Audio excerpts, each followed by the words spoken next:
మరి ఉపవాసం ఎప్పుడు చెయ్యాలి? మీ ఇష్టం కాదు, శాస్త్రం నిర్ణయం చేసింది ఎప్పుడు చెయ్యాలో.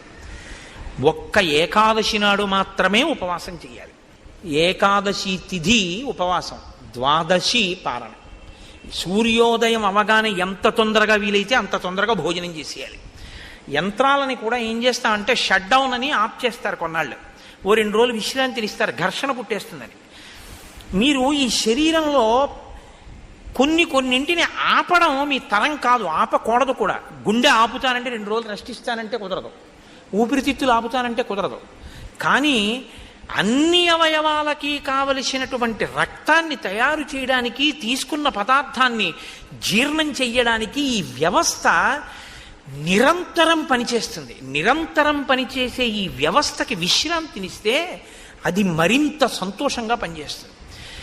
ఈ శరీరానికి అన్నం ఇవ్వడం ఆపి